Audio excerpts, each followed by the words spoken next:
বাপের অভিযোগ আছে, এটা সত্য মানি যে সন্তান আমার জন্য কিচ্ছু করে না, কিন্তু বাপের এই অভিযোগ নাই যে সন্তান নামাজ পড়ে না, সন্তান দিনদার না, সন্তান আল্লাহর হুকুম মানে না, নবীর তরিকা মানে না। এটা নিয়ে বাপের কোনো অভিযোগ নেই। বাপের অভিযোগ হইল সন্তান আমাকে দেখে না, দুনিয়ার হিসাবে দেখে না। আর দেখবে কি করে? আপনি তো দিন শিখানি নেন। দিন যদি শিখাইতেন তাহলে তো ও আপনাকে দেখতো। মানি ওই যে ওই কাহিনীর মতো একবার শুনাইছিলাম না, যে যুবক মাকে পিঠে বসায়া তওয়াফ করতেছে আর বলতেছে আমি একটু অনুভূতি নিতেছি যে মাও তো আমাকে 10 মাস পেটে রাখছে, কি কষ্ট হয়েছে, এই কষ্টের অনুভূতি নিতেছি আমি। নাইলে হুইল চেয়ার তো আছে, ইলেকট্রনিক চেয়ার আছে, সবগুলা বাদ দিয়ে আমি পিঠে বসায় কেন তওয়াফ করতেছি? সন্তান যদি দিনদার হইতো, দিন শিখাইতাম, তাহলে ও তো মা বাবাকে মাথায় রাখতো, বৃদ্ধাশ্রমে রেখে আসতো না। ও নিজের কাম পরে করত, আগে মা বাবার সেবা করত, 24 ঘন্টা মা বাবার খেয়াল করত। আমি তো দিন শিখাই নাই, শিখাইছি দুনিয়া।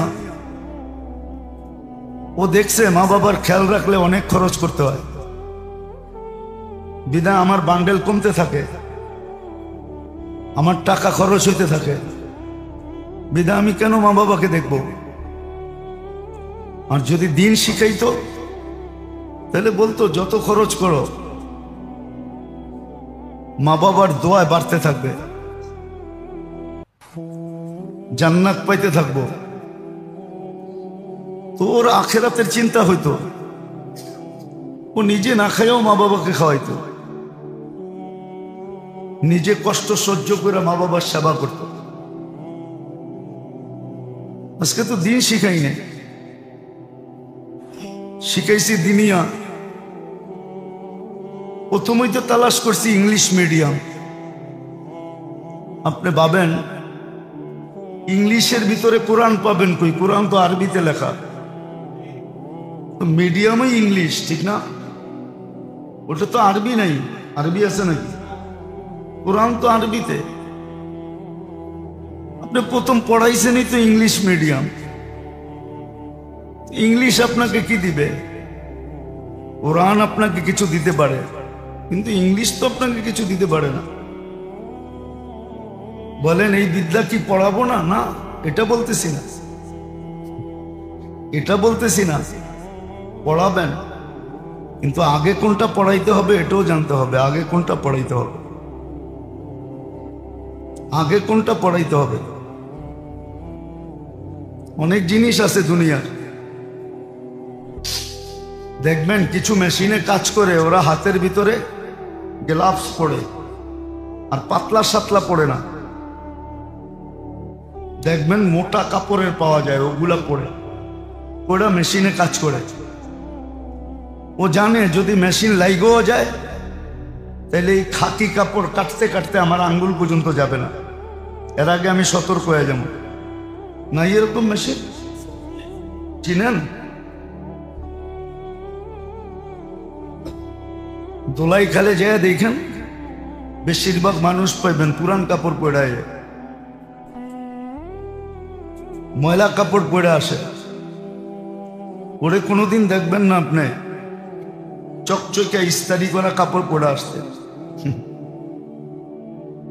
ও জানে এখানে ময়লা হবেই, ময়লাটা পড়ে গেলেই ভালো।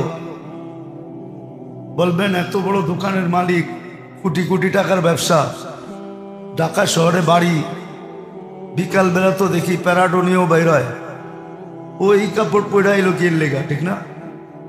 আপনি তো এটাই ভাববেন, ঠিক না? ও ভাববে তুই বিকালে আমার রং দেখিস, আমি কে?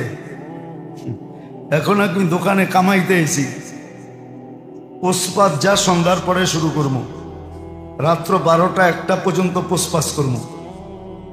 ওই সময় এসে দেখিস তুই আমার পোষপাস কারে কয়। তো আমরা দুনিয়াবি বিদ্যা নিষেধ করি না, কিন্তু আগে গ্লাভস পরানো। দিনই শিক্ষা কতটুকু শিখাইতে হবে সন্তানকে, ওটা শিখান। তারপরে দুনিয়ার শিক্ষা যত আছে শিখান না, কোনো ক্ষতি করবে না।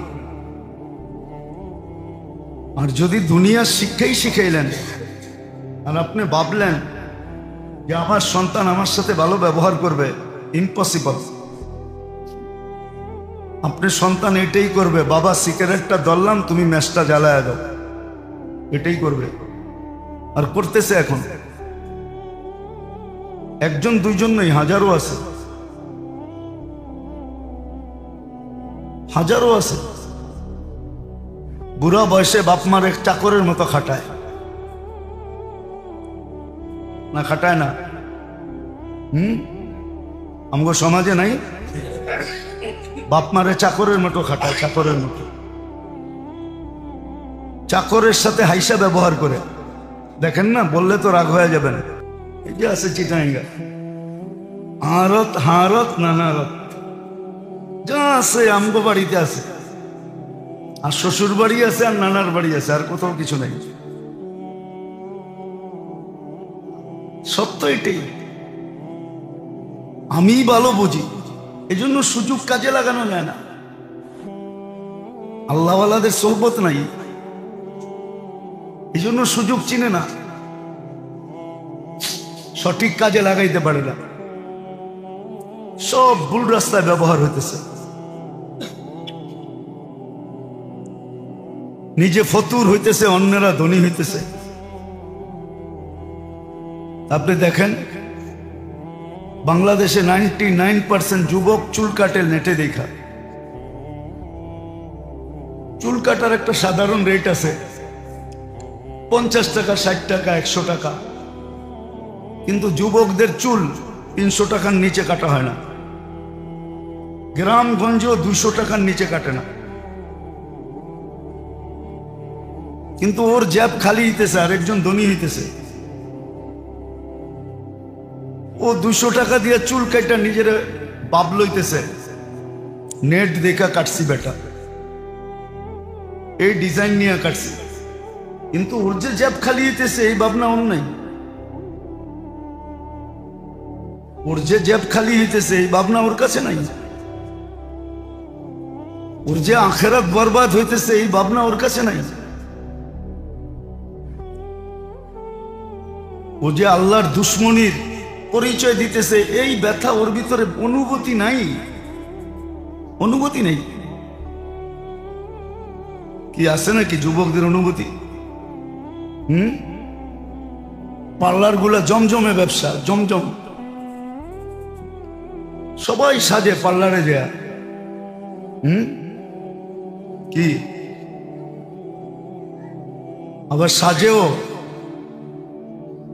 পয়সাও দিয়ে আসে, সাইজাও আসে।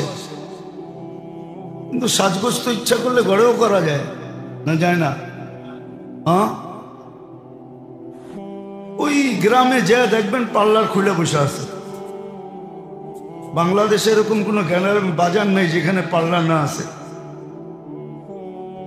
একটা ইউনিয়নের বাজার, ওইখানেও 2-4-10টা পার্লার আছে। আমরা ঘুরি তো দেখি, না চললে তো এখানে খোলার কথা না, চললে দেখি তো খুলছে, ঠিক না? তো বুঝাইতেছিলাম সুযোগ কাজে লাগায় না, আর সুযোগ চিনেও নেয়। এই জন্য কথা শুরুটা এখানে ছিল আর কি, যে মানুষ বাহিরের দুশ্মনের থেকে তো সোচ্চার বটে, কিন্তু নিজের ভিতরে যে কত দুশ্মন পালতেছে এটা নিয়ে কেউ সজাগ না। আর এই কারণে সুযোগ কাজে লাগাইতে পারে না।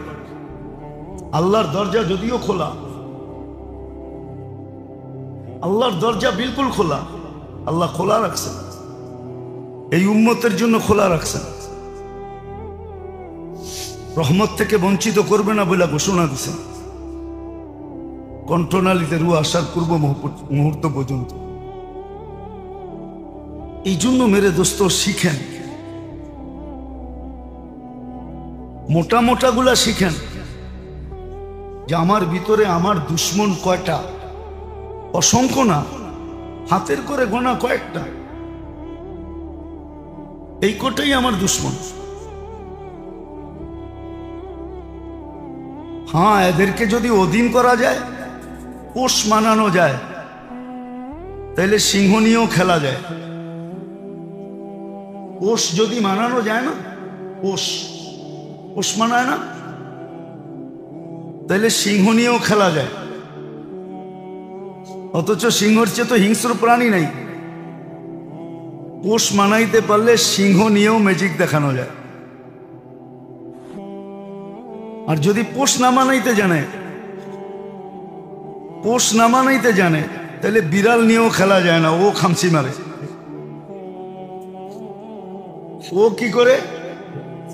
খামচি মারে। এদেরকে থামাও।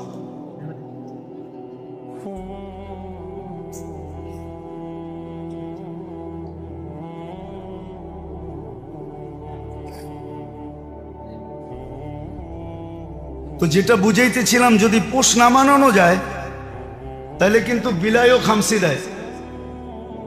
আর যদি পোষ মানানো যায় তো সিংহ নিয়েও ম্যাজিক করা যায়। এই জন্য শিখতে হবে, আগে জানতে হবে আমার ভিতরে দুশ্মন কয়টা। বলে আপনি বইলা দেন, বইলা দিলে মনে থাকবে না। এটা শিখতে হবে যে আমার দুশ্মন কয়টা আমার ভিতরে আছে।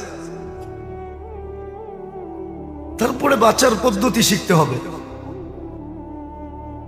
তখনই দেখা যাবে সুযোগ কাজে লাগানো যাবে। নাইলে কিন্তু আপনি এটা মনে করেন না আপনি ডিজিটাল হয়েছেন, শয়তান অ্যানালগ রয়ে গেছে। এটা ভুল ধারণা। আপনি ডিজিটাল হয়েছেন, আধুনিক হয়েছেন, আপডেট হয়েছেন, স্মার্ট হয়েছেন, আর শয়তান অ্যানালগ রয়ে গেছে। এই ধারণা ভুল। শয়তান আপনার চেয়ে স্মার্ট, আপনার চেয়ে টেকনোলজি সমৃদ্ধ। যত টেকনোলজি দেখেন এটা শয়তানেরই দেওয়া। আমাকে বুঝাইতে হবে না, আমি সব ঘুরে চলে আসছি। অনেক কিছু আছে বলা যায় না, বলতে গেলে আমিও থাকবো না। 2 দিন পরে দেখবেন আমি নাই, আমাকে গায়েব করে ফেলছে। আমি দুনিয়া ঘুরা বলতেছি আপনাদেরকে। আমার সব দেখা শেষ। এখন একটা দেখারই আশা আছে, দোয়া করেন বাস। আল্লাহ, আল্লাহ রসুল আর জান্নাত দেখার আশা আছে, আর কোনো আশা নেই। বাকি দুনিয়ার সব ঘুরে দেখে ফেলছি। আমার চেয়ে বেশি তথ্য আপনারা জানেন না। কম তো ঘুরি নাই, আর কম ঘুরতেছি না। অনেক ঘুরি, অনেক ঘুরতেছি। জানি না কয়দিন বাঁচবো, কিন্তু আশা আছে আরো ঘুরার। এই জন্য বড় ব্যথা নিয়ে আপনাদেরকে বুঝাইতে চেষ্টা করি। বড় ব্যথা নিয়ে। আল্লাহ করুক পিছনে কিছু লোক তৈরি হোক, এটাই চাই যে পিছনে কিছু লোক তৈরি হোক। হতে পারে এদের উসিলায় আমরাও পার হইতে পারবো। এই জন্য বড় চেষ্টা করি। তো যেটা বুঝাইতেছিলাম, শিখা উচিত যে আমার ভিতরে আমার দুশ্মন কয়জন, কয়টা আমার দুশ্মন, বাঁচার পদ্ধতি কি, কেমনে বাঁচবো আমি, কেমনে বাঁচবো। আল্লাহর রসুল শুধু শুধু বলেন না, 2 জিনিসের গ্যারান্টি দাও, আমি তোমাকে জান্নাতের গ্যারান্টি লেখা দিব। 2 জিনিসের গ্যারান্টি দাও, আমি তোমাকে জান্নাতের গ্যারান্টি পত্র লেখা দিব। হাদিসে আছে। একটা হলো তোমার মনের নফসের গ্যারান্টি দাও।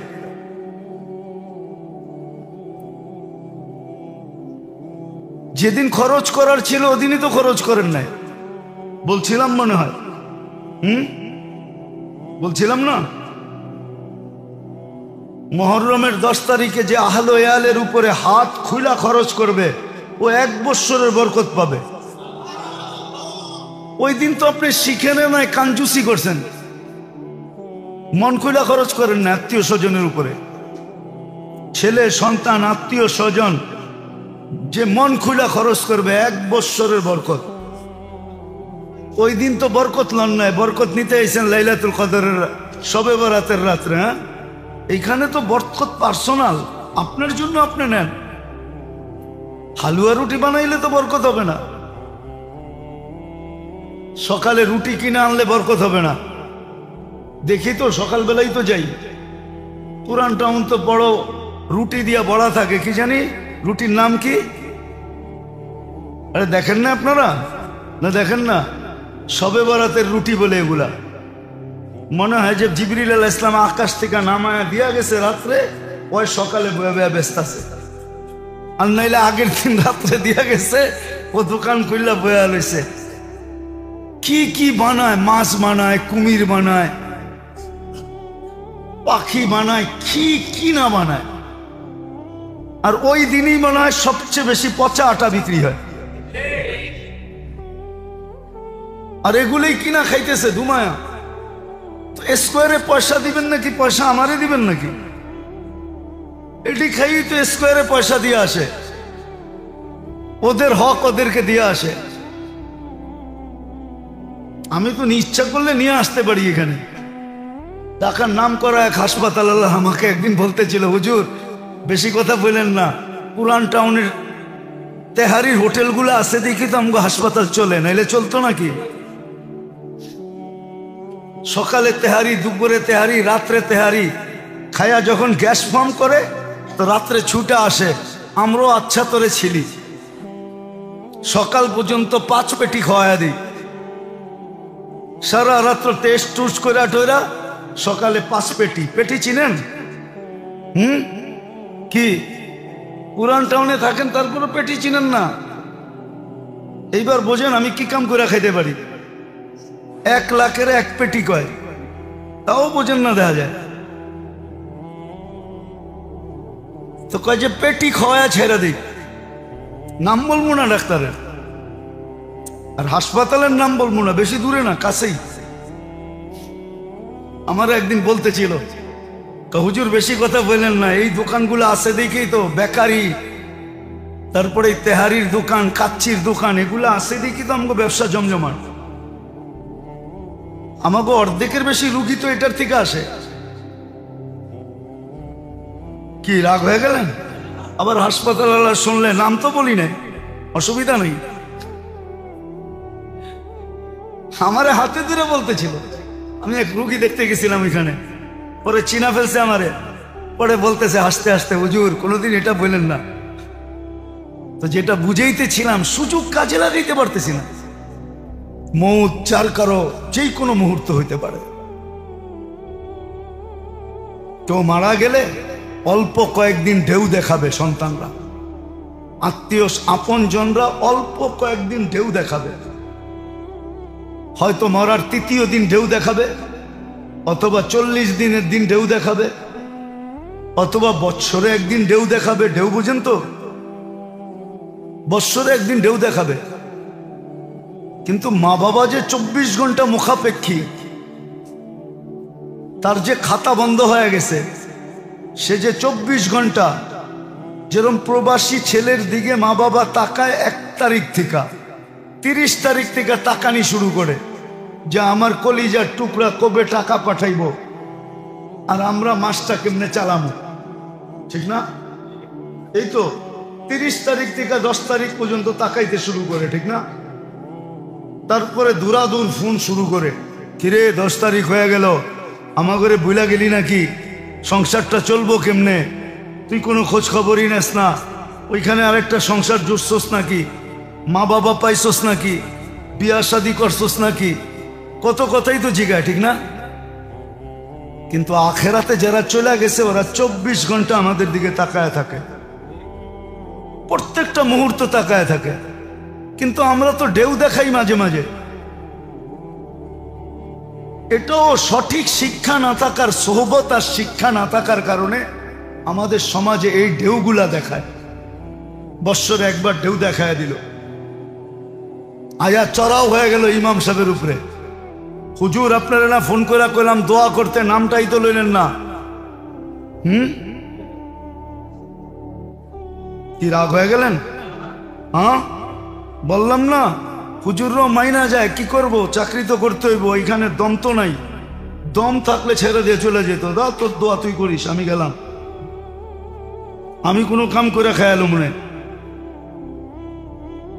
রাগ হয় না, কিন্তু বুঝানোর জন্য বলতেছি। এই জন্য দোয়া শিখাইছে, দিনে একবার হইলো পড়ো, একবার।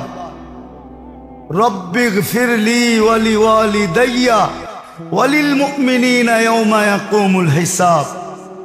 একবার হইলো ডেলি পড়ো, একবার। যত মুসলমান আছে দুনিয়াতে অত মুসলমান পরিমাণ সওয়াব তোমার মা বাবা পাবে। ডেলি একবার পড়ো, একবার। শিখেই তো নাই, কোত্থেকে পড়বে? ওই যে বললাম না, ঢেউ একবার শুরু হবে বৎসরে, 3 দিনের দিন শুরু হবে, 40 দিনের দিন শুরু হবে, বৎসরে একবার ঢেউ শুরু হবে। কিন্তু শিখবে না যে ডেলি পড়ি, ডেলি একবার হইলেও পড়ার কথা, একবার পড়ো ডেলি। কিতাবে লেখা আছে একবার পড়ো ডেলি, মাত্র একবার। রব্বিগফিরলি, আরে পড়েন না, ওয়ালি ওয়ালিদাইয়া ওয়ালিল মুমিনিনা ইয়াওমা ইয়াকুমুল হিসাব। সন্তানকে শিখাইছে ডেলি একবার হইলেও পড়ো। পড়বে তো না, শিখে তো নাই, মা বাবাও তো শিক্ষা দেওয়া যায় না। রাগ হয়েন না আমাদের উপরে, পায়ে হাত রাখে। আমরা আপনাদের হিতাকাঙ্ক্ষী, দুশ্মন না। যার সন্তানরা ডেলি পড়ে, ওদের কবরে যেয়ে জিজ্ঞাসা করেন তুই কত বড় গাট্টি ডেলি পাস। খবর নেওয়া তো যায় না। দুনিয়ালারা মঙ্গল জয় করছে বটে, কিন্তু 2.5 হাত মাটির নিচ জয় করতে পারে না। চাঁদ বহুতবার জয় করছে, এক এক দেশে জয় করে গিনিস বুকে নাম লেখাইছে। 2.5 হাত মাটির নিচ এখনো জয় করতে পারে না, আর কোনোদিন জয় করতে পারবে না। কবর থেকে যদি আইনা জিজ্ঞাসা করা যেত যে আমরা পড়লাম, মা বাবা কি পাইলো, তাহলে মা বাবা বলতে পারতো যে কত বড় গাঠটি আজকে মিলছে। এই জন্য বলছে ডেলি একবার হইলেও পড়ো, প্রত্যেক নামাজের পরে পড়ো রব্বির হামহুমা কামা রব্বায়ানি সগীরা। আল্লাহ দোয়া শিখিয়ে দিছেন। রাগ হবেন না, হইলে করার কিছু নাই, কিন্তু সত্য যেটা ওটাই বলতেছি। আল্লাহ করো, যেইভাবে উদযাপন করার, যেইভাবে শিখার, যেইভাবে চলার, আল্লাহ আমাদেরকে আমল করার তৌফিক দান করেন। আর সর্বশেষ কথা, যত খারাপ অভ্যাস আছে, 2টা কাজ করেন। কালকে পরশু রাত্রে 2টা কাজ করতে হবে। একটা হলো আপনার সাথে যার সাথে কিছু আছে, বিবাদ আছে, ঝগড়া আছে, দুশ্মনী আছে, মনের থেকে মাফ করে দেন। সূর্য ডুবার আগেই মাফ করে দেন, তাহলেও আপনার মাফ করার দরজা খুলে যাবে, মাফ পাওয়ার দরজা খুলে যাবে। অনেকে বলে মন চায় না, কেমনে মাফ করব? মাফ করে দেন না, মন না চাইলেও করে দেন। আর একটা হলো খারাপ অভ্যাস যদি থাকে, ওগুলা ছেড়ে দেন, তওবা করে। আছে মাদকের অভ্যাস আছে, মদের অভ্যাস আছে, মানুষের পিছনে কথা বলার অভ্যাস আছে, অপবাদ লাগানোর অভ্যাস আছে, মিলায়া জুলায়া বলার অভ্যাস আছে, ছেড়ে দেন, তওবা করেন সব খারাপ অভ্যাস থেকে। সূর্য ডুবার আগে তওবা করেন। যারা যুবক আছি, মা বাবার সাথে খারাপ সম্পর্ক, পায়ে ধরে মাপ চান সূর্য ডুবার আগে। মা বাবা যদি মরে যায় থাকে, যে এখন তো সুযোগ নেই, কোত্থেকে পাও ধরবো, তাইলে ওনাদের নামে সৎকা করেন, ওনাদের জন্য কিছু নেক আমল করেন। ওনাদের বন্ধুরা যদি থাকে, তাহলে এদের সাথে সদয় ব্যবহার করেন, এদের কাছে যে মাপ চান যে আপনারা তো আমার বাবার বন্ধু, বাবার লোক আমি ভালো ব্যবহার করতে পারি না, আপনাদের সাথেও পারি না, আপনারও মাফ করে দিন, দোয়া করেন আমার আব্বাও যেন আমাকে মাফ করে দেয়। এদের সাথে সদয় ব্যবহার করেন। আল্লাহ আমাদের সবাইকে যতটুকু বললাম এতটুকুর উপরে আমল করার তৌফিক দান করেন।